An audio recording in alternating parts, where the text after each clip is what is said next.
Hey everybody, what's up? This is Chris Burton, your host here with Mike Harris. Mike, what's up?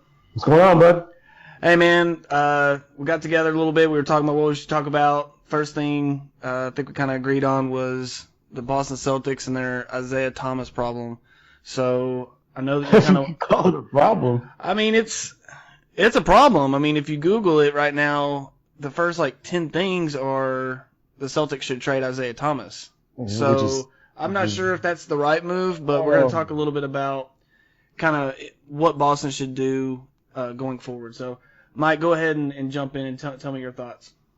If I'm Boston, that team as set is ready to win right now, so there's no need to go out and try to trade Isaiah Thomas, the leader of your team, one of the top scorers in the league, who's only getting paid $6.5 million for one more season. I understand his stock is probably not going to be any higher than it is right now, so it makes the most sense to try to get as much value out of him in a trade. But the team's ready to win right now, and I think even if you trade Markelle Fultz with the number one overall, which they have now, it's not going to put you over the top over Cleveland. The one thing that team is missing is a solid four. And a friend of mine and I, who's a Boston fan, were talking, and I said what they need to do is reunite Paul Millsap with Al Horford, or what's left of Al Horford's torso. And dun dun dun dun dun dun dun. Guess who decided today that they're gonna test the free agency market this summer?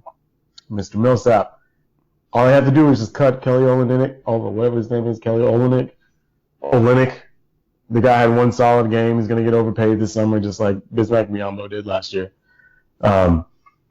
They have a lot of forwards they can cut. They have two guys overseas that can come in and take those spots. They have 4 picks this year, including that number one overall. That's going to save them a ton of cap space to go out and get Paul Millsap. I'm taking him over Gordon Hayward, and I think this team's going to be number one seed again, potentially, over Cleveland next season. Keep Isaiah. So my thing is this. It comes down to a lot of people are, prisoners of the moment. They lose one game with him or without him.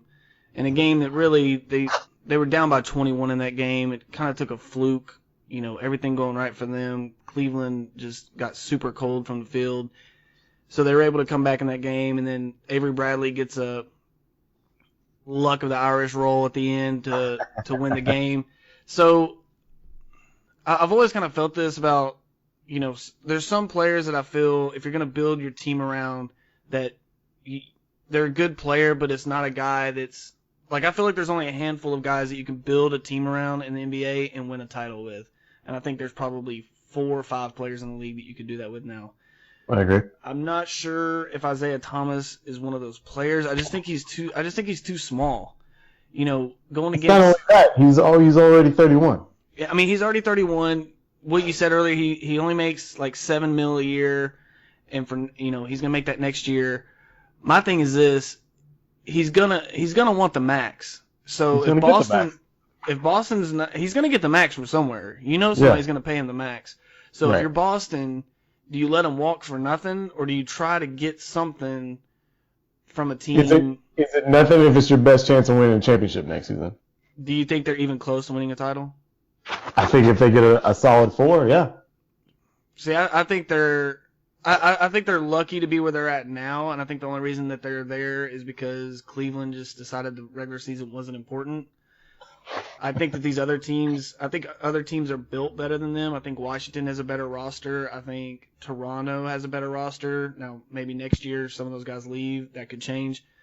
But if I'm Boston, there's a team that I'm talking to that I think might jump on it, and that's the Knicks. If I'm Boston and I can get that 8th pick from New York, they get Isaiah Thomas, which, makes Carmelo happy, shows Porzingis that they're trying to win now. And I think that would kind of boost the morale of the team a little bit, of the franchise. And you get that 8th pick if you're Boston. Now, with those 2 picks, you're going to get Fultz. With the 8th pick, you're getting another solid player. I don't know who they would get. They could get Markkanen down there at 8. Or, well, not only that, but then next year they get Brooklyn's pick for next year. They don't have to swap. They just get it straight up. Right. And, I mean, you're looking at you opened your window from a year or two to about 10 years. So it's, they're in a good spot. I mean, no team in the league doesn't envy what they have right now. I mean, they've got assets to burn through. So it's a tough spot, but it's a good spot to be in. What's your theory on them trading down? Is there an upside to it? I mean, there is, but what do you think it would be? From them trading down from one? Mm-hmm. I mean, it depends on how far they go and who they want. If they're going to stick with Isaiah and they're going to say Isaiah's our point guard, then they move down to maybe 4 and get, Jason Tatum, who I think, honestly, if you're going to keep Isaiah Thomas, I think Jason Tatum or Josh Jackson fits better with what they want to do.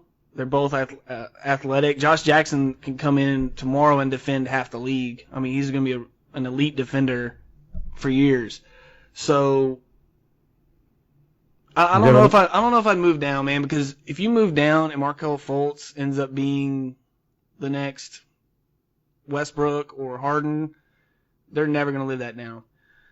So that's the thing. Don't get cute. Don't outthink the room. That's something I always talk about. I get that. My thinking is because they have such a wealth of talent on the team right now. Obviously, they're the number 1 seed. They are in a position to win now. It's probably one of the better positions they're going to be in. Whereas, not to say that this is the only case scenario, but if they if they keep the first and take Markelle Fultz, it's basically the writings on the wall that Isaiah is going to be gone, which means you're probably going to be looking at re-signing Avery or Marcus Smart or Marcus Smart. We'll get back to that in a second.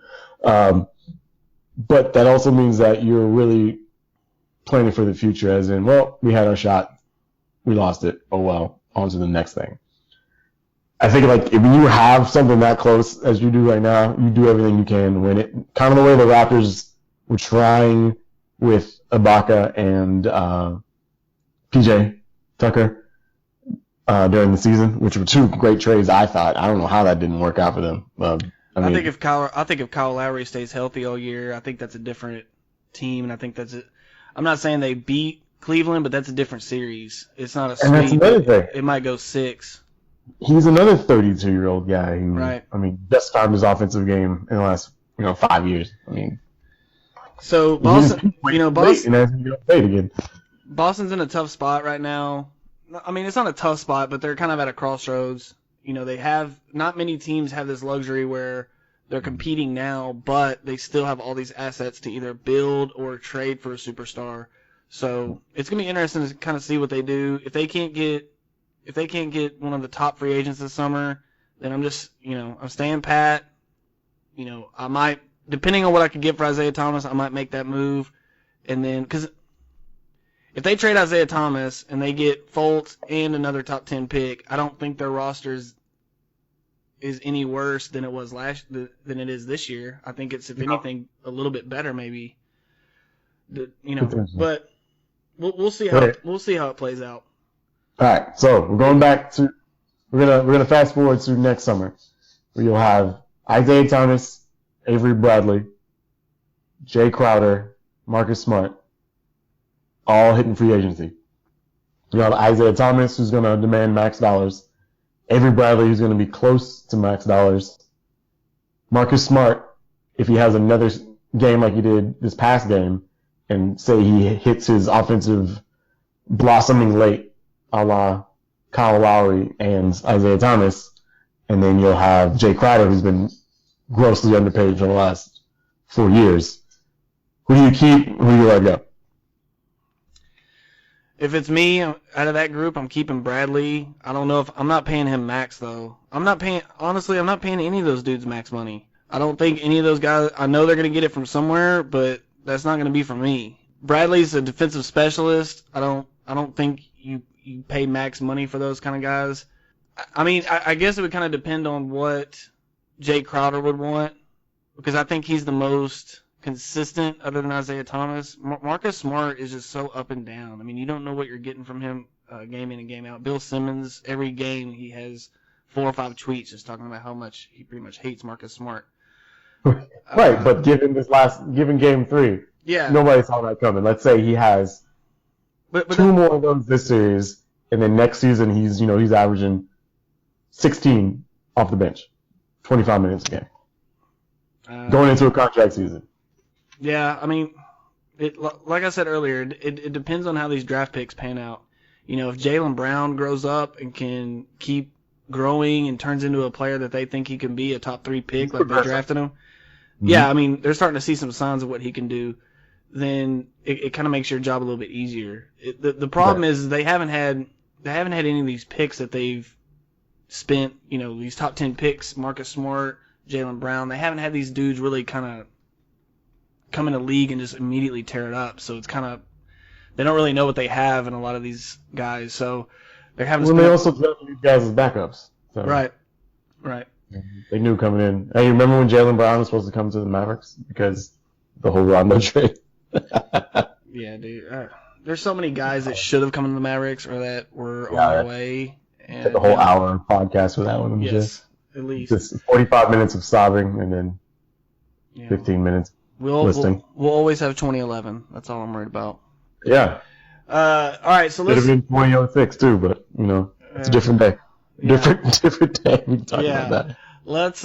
Let's switch gears a little bit. So as most people know, the NBA playoffs have kind of been a dud overall. There's not much competition. It's been 2 teams on a tear the entire way. Golden State just looks like they're 2 trains on one track, and you know what's going to happen at the end. They're both going to hit. Yeah, it looks like Golden State is going to sweep San Antonio. Cleveland should finish out that series in 5. If they don't, I'll be shocked. And so we started thinking, what are some rules or some things that we would change about the NBA that either make it better to watch or make it just make the game better? Because I think a lot of these rules that they put in, they're so worried about viewership that it dilutes the game, and then that's what people end up wanting to see, and they're not getting it. So the first rule that I have, I've got looks like 7. I've got 7 rules that I wrote down. The first one is the jump ball rule. I hate that a point guard can go down there and tie up a center, and he gets rewarded by having to jump against that center to gain possession. So what I think is possession should always go to the defense. So if they tie up, no matter what the situation is, if the defense ties up the ball, defense gets the ball. I think it's kind of rewarding the defense for, because it's basically a steal if you really think about it. Yeah, I get that. So you don't think it should be like the NFL, and if it's a jump ball, it's offensive play? No, because it's not. Because then no one would try to tie it up. Because all you're doing then is, you're just letting them reset their set. Their play or their set. If it's me, if I'm running the league, I'm saying let's reward the defense because they already put so many hindrances against the defense. Anyways, you can't touch anybody anymore. So let's at least give them something to where if they tie it up, they get rewarded. Okay, I get that. And I kind of want to just play devil's advocate with each other on these too. Yeah. The only issue I see with that is it's going to lead to more fouls, which is going to lead to a slower game. Well, it wouldn't be more fouls if they'd quit calling every touch foul every time somebody drives the lane. Well, that's a different subject. But yeah, I agree with that. All right, so what'd you have as your first one? My first one, it's actually been talked about by a few coaches at their weekly summit for the last few years. It may not be the most practical, but you can kind of sit down and think about it. It could make sense is having 4 referees on the floor as opposed to just 3. You can kind of cut back on all those what-if calls, those late whistles. You're like, I don't know if I saw it right, but I'm just going to blow the whistle anyway because it looks like somebody left their feet and it has a 23 on his jersey. Just more eyes on a play at any given time is definitely going to be better as far as decision-making goes. The only issue I see with that is that it could make the game last longer when you have some guy that's might be a little whistle happy on the far end of a play, or if you have to kind of defer to a different referee on almost every other call. It's because you had a better viewing angle. I get that that's kind of the case right now, but it's just there's pros and cons to this situation. I like the idea of having another ref, but like you kind of hit on, if you have the more eyes you have on something, the more interpretations you're going to see of that call. So, two guys might think it's a foul, two guys might not think it's a foul, and then, at least with a three-man crew, you can kind of do, majority. Okay, two officials think it's one way, one official thinks it's the other way. Let's go with this.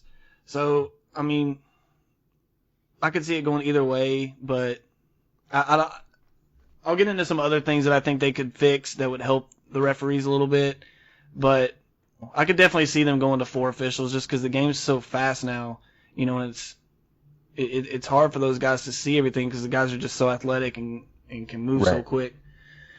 You got Giannis Antetokounmpo taking 4-step fast breaks and he's already at the rim. From end to end, yeah. Yeah. So my second rule that I would change is under 2 minutes when you can advance the ball in a timeout, I don't think you should be allowed to advance it to the timeline or the 3-point line or whatever it's called. I think you should go to half court because you're not. I mean, with 1.1 seconds, that's not supposed to be a lot of time to do anything. But the way they have it now, I mean, you get the bat. I mean, you're getting it from 20 feet from the basket pretty much.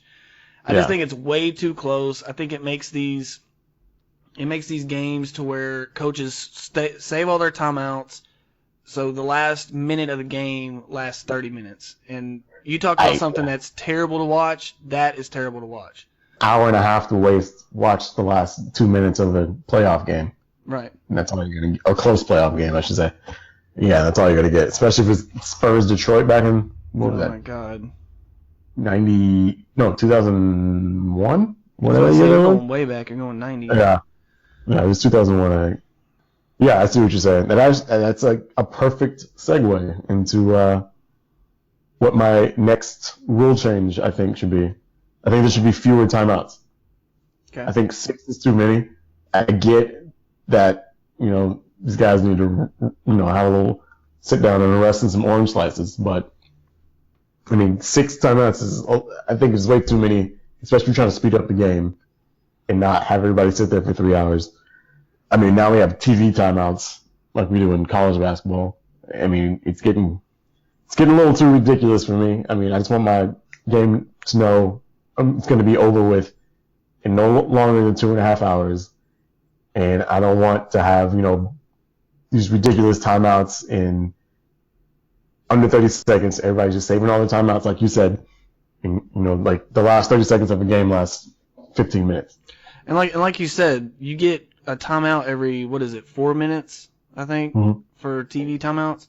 So you're getting a timeout every 4 minutes anyways. So inside of those gaps, and that's not even including the end of the quarter, halftime, now you're giving them, 7? Or is it 6 now?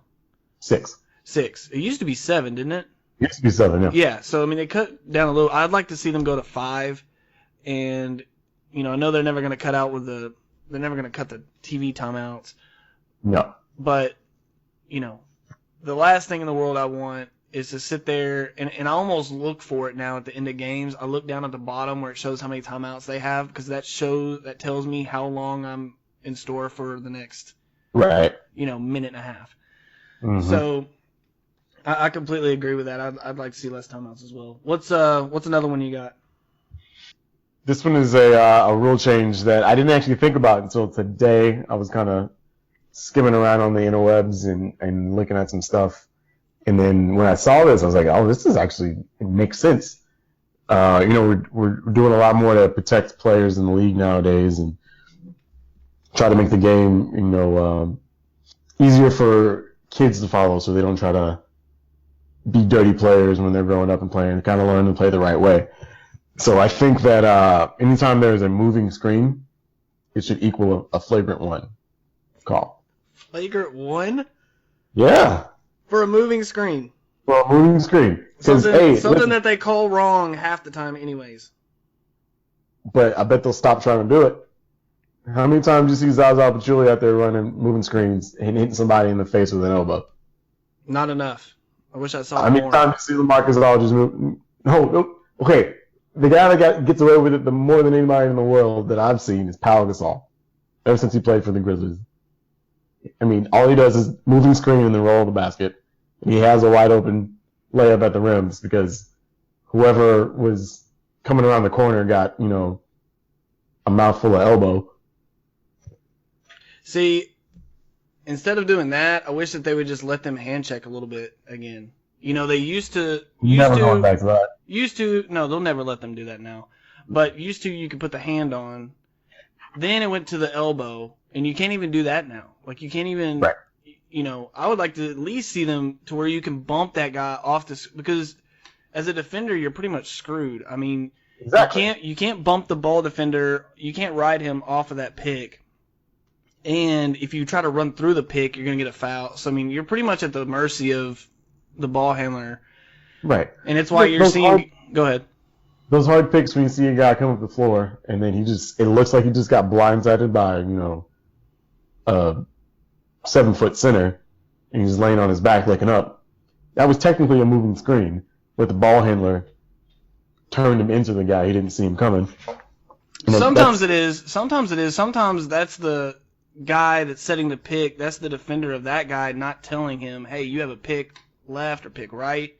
Right. I mean, it's just like in football. If you're going for the quarterback or you're coming on a kick return or something, and you don't see the guy coming at you blocking, you're going to get leveled. So it's the same thing. I agree they need to tighten up what is a moving screen and what's not. But a lot of times, man, that I've seen, it is a moving screen. They just don't call it. As a rule of thumb, you're supposed, and a lot of that's on the ball handler, because if the ball handler is supposed to wait until that guy gets set. If he starts going early, then that's when you get your moving screens, because the screener is trying to overcompensate for having to get in position. So that's when you see him level people.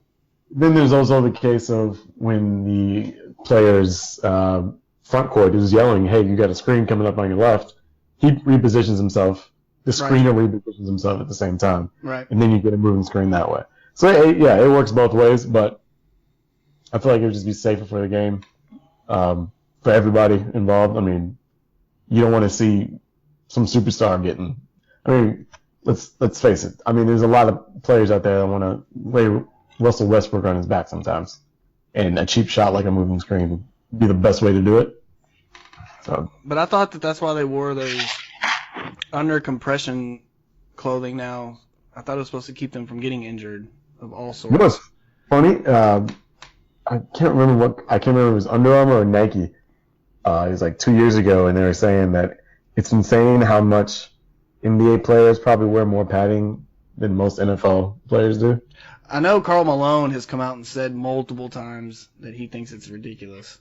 Mm-hmm. And I agree with him, man. Like, 80s, early 90s, you watch those games, and those dudes aren't half as big as a lot of these guys aren't. I mean, look at John Stockton. I mean, that dude was the smallest dude on the court every time he stepped on the court. If he was wearing any kind of padding, you'd see it with his short shorts and his medium-sized jersey. Yeah, it just made it work. I think all that chest hair probably padded him up. Just made it work, though. My next rule would be, it's kind of an NCAA rule as well. I would like to see them go to either no college or they have to go 2 years. This one and done thing, I mean, the first, I think it's 8 or 9 picks are going to be freshmen, or, the guy from France, obviously he's not a freshman, but he's at that age. I think he's 19. Can you say his name? Frank yeah. Yeah, I can't say it either. I can get to the end, and then after that, I'll struggle. But my thing is this: a lot of these, and you're seeing it with a lot of these teams that always stay at the bottom, is these guys just aren't ready. They come in. Look at Jaylen Brown, for instance. If Jaylen Brown would have had another year in college and got to play, like, what is he really getting this year? I think he'd have been way better served coming back to Cal last year. He went to Cal, right? Jaylen Brown, yeah. Yeah. Yeah, I think he'd have been way better off playing another year, even if he just dominate, and then come in, you have another year to get bigger. Or if you're one of these guys like LeBron or Kobe, or, Ben Simmons could have come out straight out of high school, then those guys can come out. But And if you want to come out and you want to get drafted in the late first, early second round, then fine. But if you go to college, you got to go for 2 years. And I think it would stop this whole thing where these guys come in. Because another thing, too, is you only have about 30 to 35 games of film on these guys against elite competition. So you're not really getting a whole lot as far as scouting them, seeing what they can do, seeing what their weaknesses are. So when they come in, you don't really know what you got. And just to counter that argument, I mean, nobody's seen Ben Simmons against stiff competition. No. I played garbage teams on a garbage team. Yeah. So what's the next one you got, Mike? Well, to kind of jump onto that, actually, that was one of mine. I completely agree. I think they should go back to allowing these guys to come straight out of high school if they want to. I think the one and done thing is ridiculous. Conspiracy theory Harris just believes that NCAA and NBA have some sort of, unspoken agreement where they prefer the players go to college at least one year. So those big programs can keep getting their players like a Kentucky or a Duke or Memphis used to, or any team that really Calipari has ever coached for that matter. I don't think you're gonna have. I think if you had a rule where you could come straight out, I don't think 15, 20 people are gonna jump from high school to the pros. I don't think you're gonna have that many guys make that leap. I think a lot of guys know it. Unless they're that good, of all the guys that jumped from high school straight into the pros, off the top of my head, Eddie Curry is the only one I can think of that just did not pan out well. Who am I not thinking of? Kwame Brown. Oh yeah, he did come from high school, didn't he? Yeah. Okay, that was just bad on Jordan drafting him that early anyway. In his defense, he was a good defender. He was not good enough to shoulder any sort of scoring weight on the team. He should never have been the number one overall. He probably shouldn't have been lottery pick. But I take that back. He probably is good enough to be a lottery pick. I think he should not have been number one overall. But anybody else I'm not thinking of? There's definitely more. No. When you think of guys like LeBron, KG, Kobe, technically Tony Parker, technically Dirk, technically Pau Gasol. I think Marc Gasol came out of high school too, right? No. I don't know, dude. He came in the league and he was like 100 years old. Well, no, he was like 300 pounds. Yeah. When he was in high school, and he dropped all that weight. That was crazy. So I just googled it, and there's some guys. Desagna Diop. Double B. Dallas. Sean Livingston was a 4th overall pick when he came out. Yeah, but he was good. Jonathan Bender. Or the Pacers, I remember him. Sebastian Telfair. Oh yeah, he could have been good. Darius Miles. I thought they played in college. No, he didn't. With Quentin Richardson? Quentin Richardson went to DePaul, I think. I thought they played on the same team. Oh, okay. So, yeah.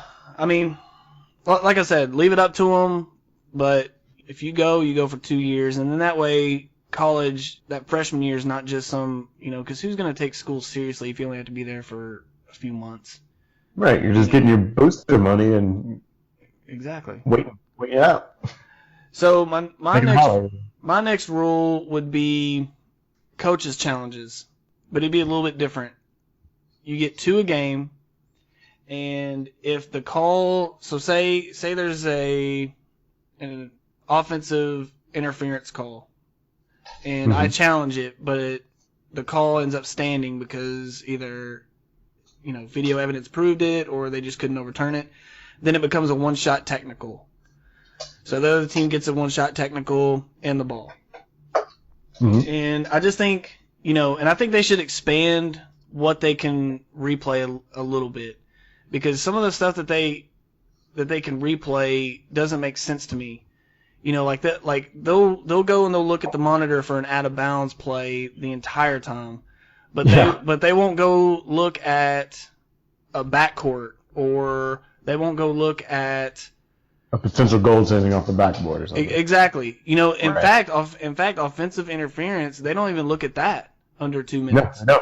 Uh-uh. I mean, that should definitely be. The other thing they look at is if it's a 2 or a 3. So, Yeah. you tell me what's a bigger deal, if that's a 2 or a 3, or if a basket just got taken off because you think that it's offensive goaltending, but it's really not. Yeah. So I would like to kind of see. I don't want them to, and when they do replay, you have a clock. You say, okay, you got 1 minute to look at this, and if you can't get it in that minute, then it stays with whatever the call is. I completely agree with that. So, the ref should be held accountable on their time, just like everybody else. What's another one you got? All right. It kind of piggybacks off what you were just talking about. It was kind of tweaking the goaltending and offensive interference rule, so to say. So right now, if I'm not mistaken, the rule is if the ball is anywhere over the rim, as in anywhere vertical direction over the rim, you can't touch it.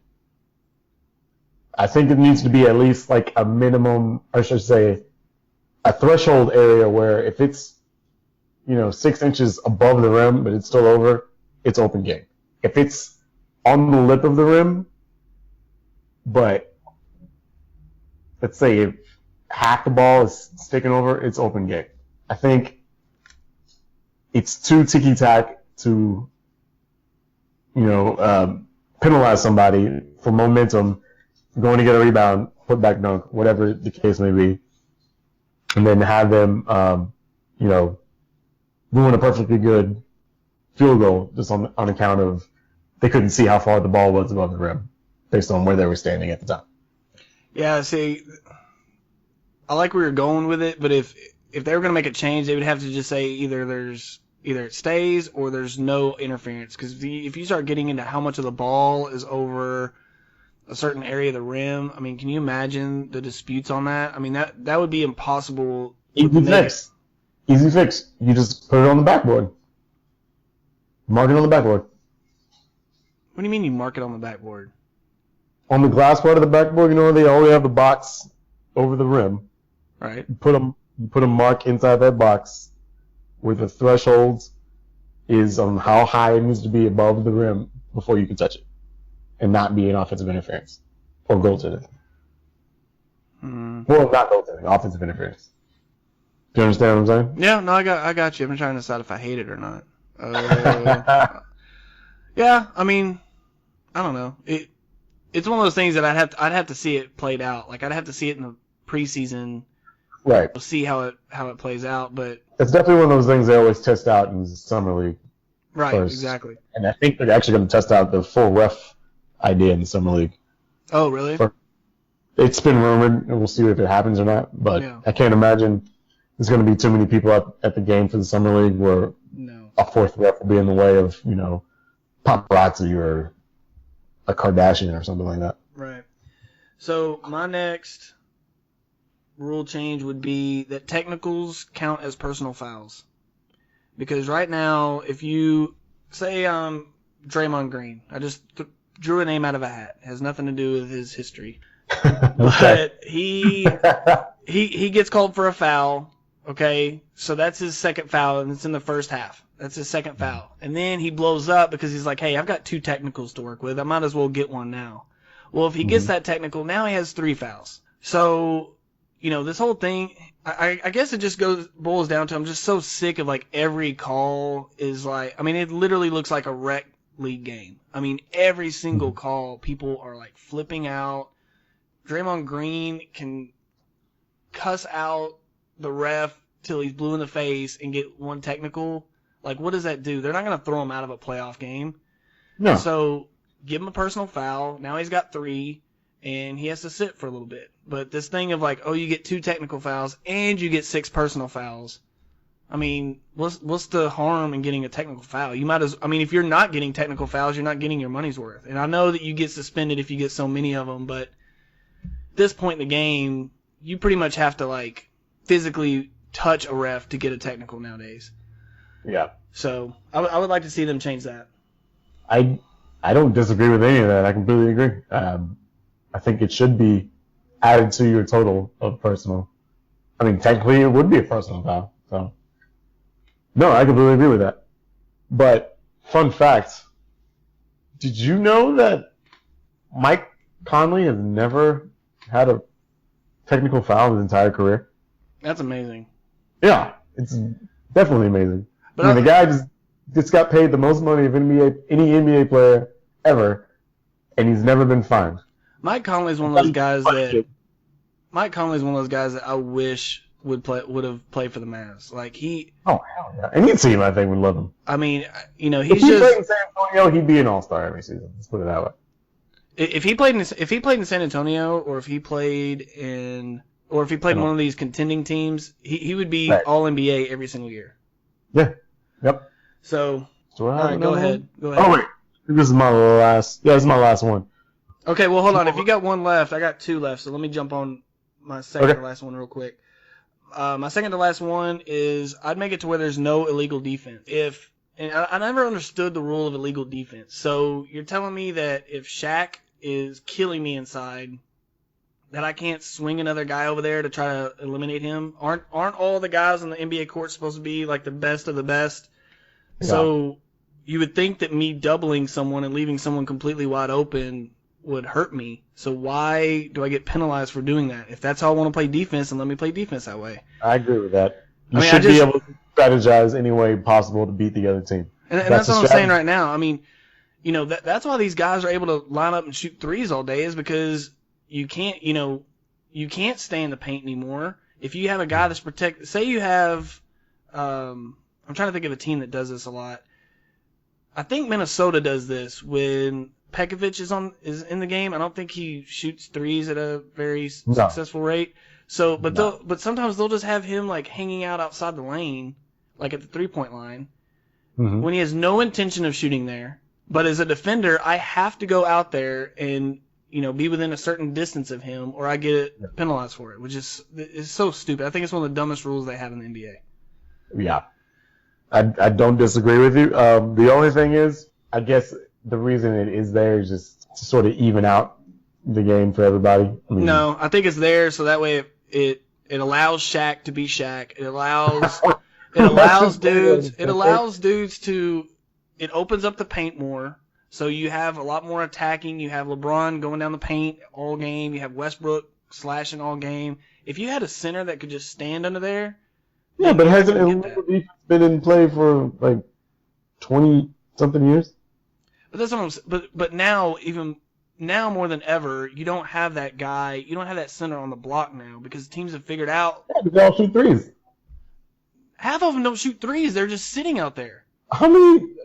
Marc Gasol shoots threes now. All the centers are shooting threes. What are you talking about? Dude, I'm telling you, watch some of these guys that don't shoot threes. And I bet you're not starting.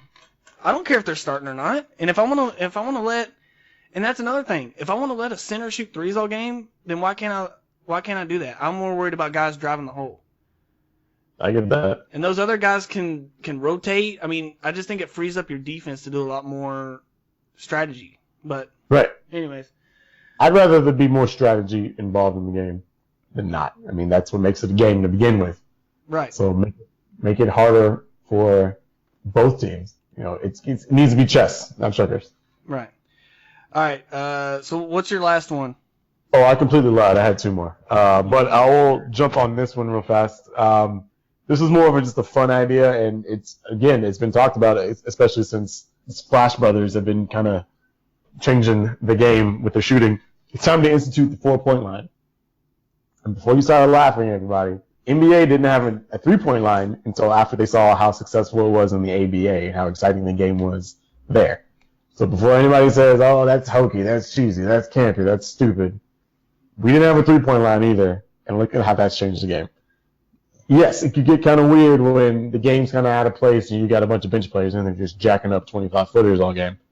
That could also be fun. Who knows? We won't know until we actually see it. Again, that's another one of those things that I hope they at least try in Summer League at least once just to see how it goes.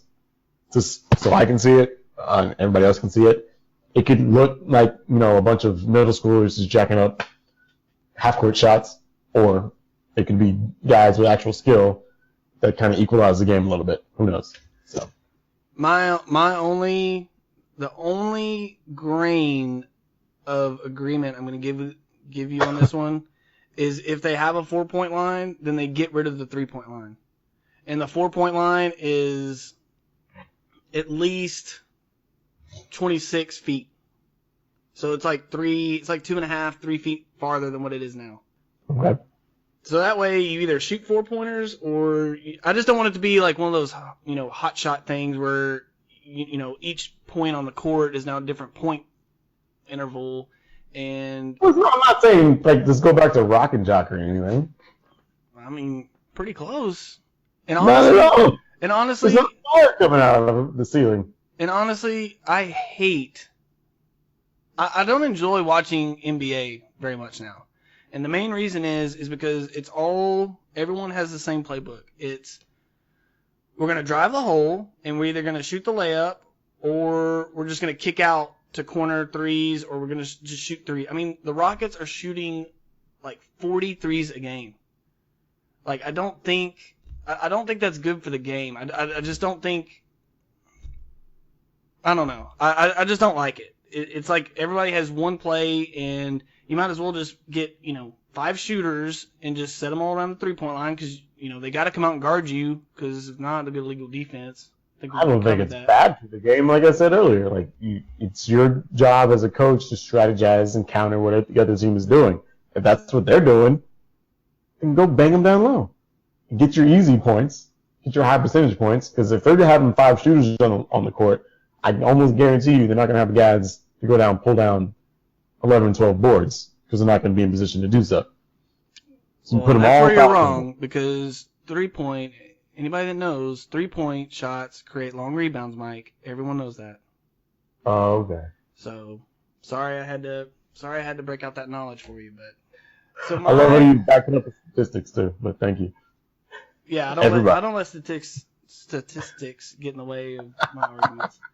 Yeah. So my last rule change, and I think this is something they should implement immediately. I think they should have done it this year. I want to see them reseed the playoffs strictly by record. So Should not agree more. 1 through 16, you have, regardless of conference, and people will be like, no, I like how you have a conference champion and you have okay, well, whoever had the best record of that conference gets a trophy or whatever. So Boston would get the Eastern Conference, whatever. I don't care. Because the goal at the end of the year is to win the title, not to win your conference. That means nothing if you go to the finals and get swept. It's not like college football. Nobody's really cheering for their conference to beat the other conference. Right. So just, first of all, in the first round, here's some of the matchups you would have had. You would have had Washington and Toronto. Mm-hmm. You would have had Cleveland, Atlanta. The first round? First round. Cleveland, Atlanta. Clippers, Memphis. Utah, OKC.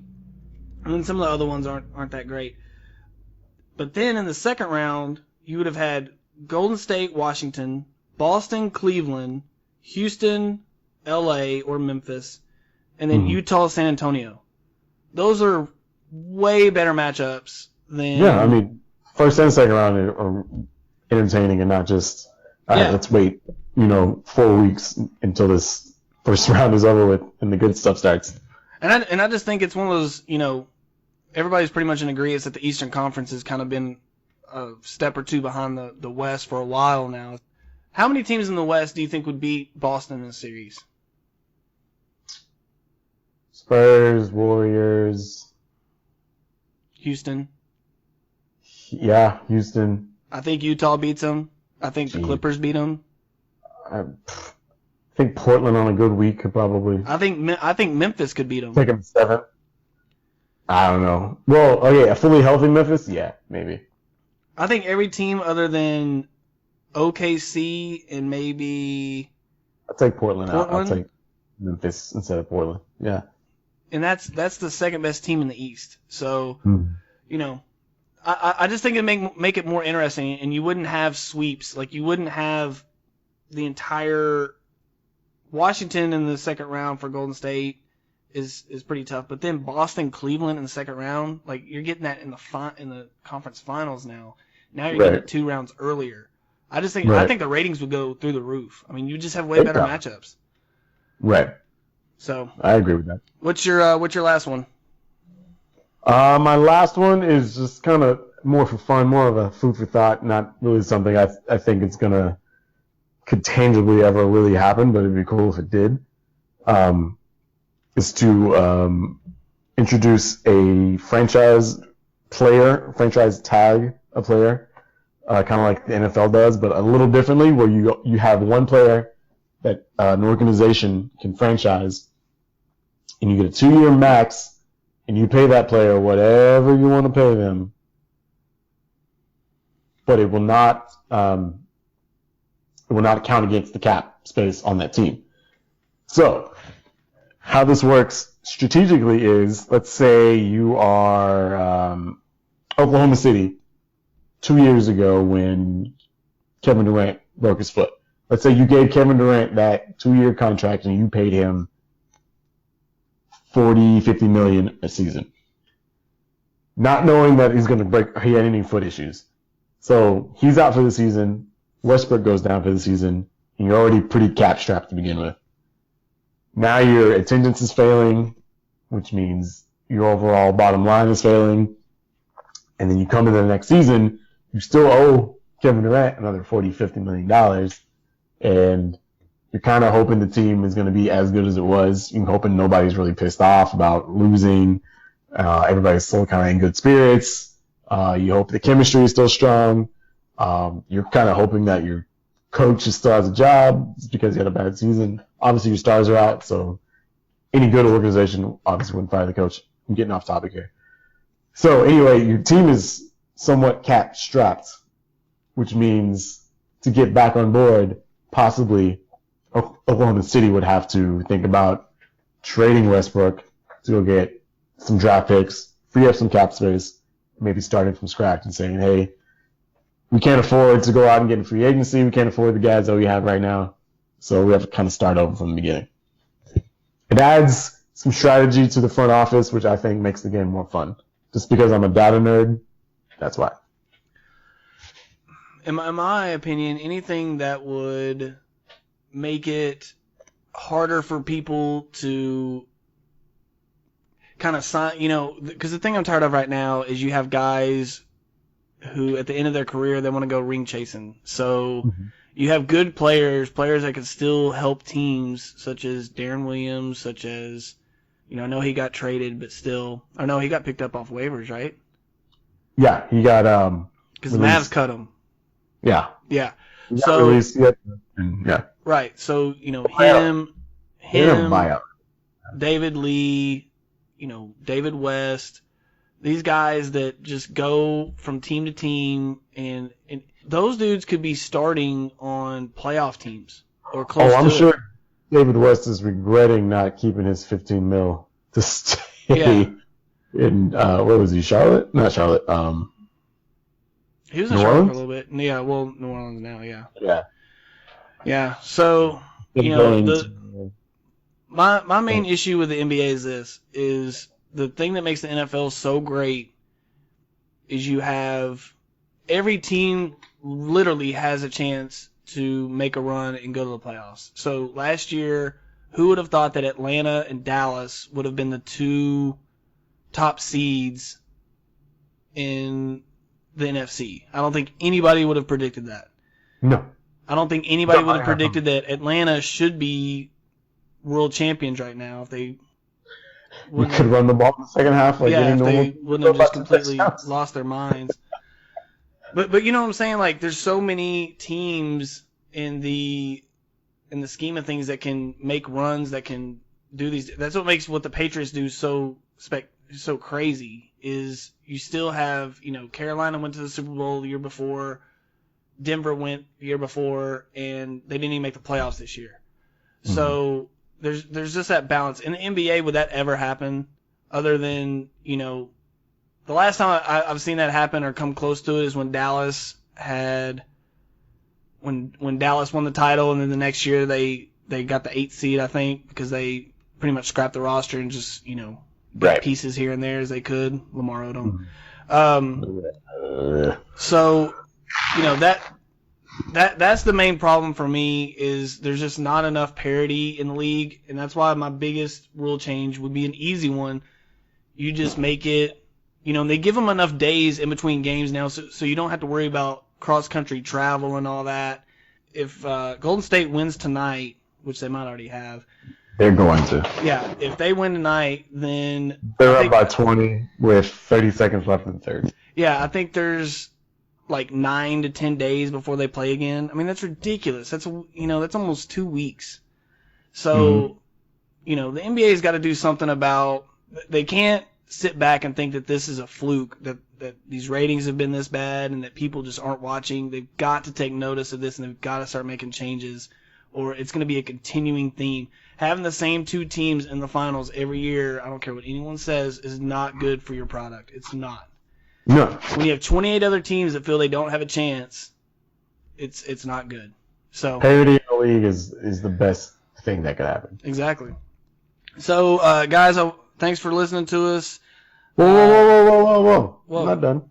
Okay, whoa. I was gonna say I'm happy that we didn't do this. I'm surprised none of us had remove or get rid of the hacker whoever rule. I don't think it's a bad rule. I don't think it's a bad rule either. I think if you have a guy on the floor that can't shoot free throws, get him off the floor or get him to start shooting some free throws. And that's my whole thing, man. I get so sick of people being like, "Man, I don't want to watch that." Then don't watch basketball. Yeah, like that's I don't hear anyone complain when they see, a guy go, I think Harden had a game where he was like 5 of 20 something. I didn't hear anyone come out and say, "Man, they got to stop passing the ball to James Harden. He just can't shoot it." But every time somebody starts hacking someone, and let's be honest, it's only, a handful of guys in the league that it happens to. Yeah, and they're all big men. Yeah, and honestly, I love watching it. I love it because every time he misses, it just grows that drama even more. It's like, oh my God, they're going to keep doing this, and this dude's just going to keep failing over and over and over again. Well, big men and Roberson and OKC, because I remember when they did that to him in that series with Houston, and the crowd starts cheering at him, and he's like telling them to shut up because they're all booing him before when he couldn't hit his free throws. I mean, it's one of those things, like, even your own crowd can get in your head when you're bad at it. Like, yeah, I just as well get in your own head. I mean, it's everybody seeing what you are. Yeah, I can't see them changing a rule which applies to 3 or 4 guys in the league. I just, and like you said, hey, if DeAndre Jordan wants to become a good free throw shooter, there's no reason why he can't become a good free throw shooter. If Marc Gasol can learn how to shoot threes, then he can learn how to shoot a 15-foot standing still shot. That's just simple as it can get. So, did you want to go over the other thing? Oh, yeah. So I had a pretty dumb hot take. I was listening to some sports podcasts, and they were talking about how recently Phil Jackson has come out and made a somewhat public statement right after the lottery last week about how he wishes that Carmelo Anthony has future success, whether it be there or not. He just hopes the best for him, and he hopes the best for the Knicks, but he doesn't know if it's going to be with the Knicks. In the back of my mind, I'm thinking, is Phil Jackson white-fanging Melo right now? Dude, I'm telling you, he's just throwing rocks at him, like, get out of here, boys. But it's good for the best of them. Best for the both of us. I'm telling you, man, that dude is trying. It's like, I don't know why I'm thinking of this right now, but it's like that. There was this old movie with Gabney Coleman. Do you know who that is? No. Well, he's an older white guy. Look him up. He's good. Okay. I'll go to the directory of old white guys. Pick him There's out. only a few of them in Hollywood. So he was in Cloak and Dagger. Did you ever watch Cloak and Dagger? No. My God. Say stuff I know, man. Anyways, so he basically, the whole movie, he's gonna lose his life insurance. Like, he's a cop, and he's gonna lose his life insurance unless he's killed in the line of duty. So he doesn't have enough money for, like, his kid to go to college or something. So he's purposely trying to get killed in the line of duty. And that's kind of what Phil Jackson, I feel like he's doing, but instead of getting killed, like he wants to get fired. Like he's doing everything possible to get fired. For 2 seasons. And James Dolan's just like, man, Phil, you're a genius. He's just like, well, I've been burning money for the last, 10 years. Maybe I should just give some to Phil. God. That seems like a better idea. And real quick, I don't know how this would work, but I do think there needs to be something to where the league can come together and say, hey, man, this ain't working. And just like any other job, they can, as long as they can find a buyer, they can get rid of you. Because James Dolan is tearing down one of the best franchises in sports the same way that... Let me ask you this, though. Why are the Knicks considered one of the best franchises in sports? Because they're in New York. One championship. Because they're in New York. And they've been good since for like a 5-year window with Ewing and Starks. They didn't win a title with them. Well, no, I'm saying that's the last time they were good. And that was back in the 90s. They won a championship in the 70s. They were good again in the 90s. That's been it. They play in Madison Square Garden. So what? But I'm just saying it's like a mystique. Like the Lakers haven't been good for 5-6 years. And they also have the second most championships of all time. Oh, okay. How bad was Boston 4 or 5 years ago? Bad. Terrible. Yeah. So I'm just saying it's not like there's it's not like you could put someone in there. Relevance to call the Knicks one of the greatest franchises. You don't think the Knicks are one of the greatest franchises in sports? No. In the NBA, in the NBA, they're a top 5 franchise. But why? Why do you say that? Spurs are better. It's just the way it is. Lakers. If you had a choice to buy the Spurs or buy the Knicks, who would you buy? Spurs. If you want to keep going to Madison Square Garden and see nothing but empty seats, yeah, go take the Knicks. Well, yeah, if you're gonna keep putting Phil Jackson in there and you're James Dolan and you're gonna keep doing stupid things, trying to get fights with Charles Oakley. Phil Jackson was there. They were bad when Isaiah Thomas was there. Okay, another awesome pick by them. Yeah. I'm just saying they're one of the 5 best franchises in the NBA, and they can't win to save their lives. When you say best, do you just mean profitable? I'm just saying biggest name brands. Okay, perfect example. Hold on. Perfect example. Perfect example. Are the Dallas Cowboys one of the best franchises in the NFL? Yes. Okay. Before last year, were they? Yes. Okay, why? They hadn't won a playoff game. They won one playoff game within 15 years? Yeah, but it's the same thing. Well, they also have a history of winning championships. Multiple championships. Okay. The Knicks do not.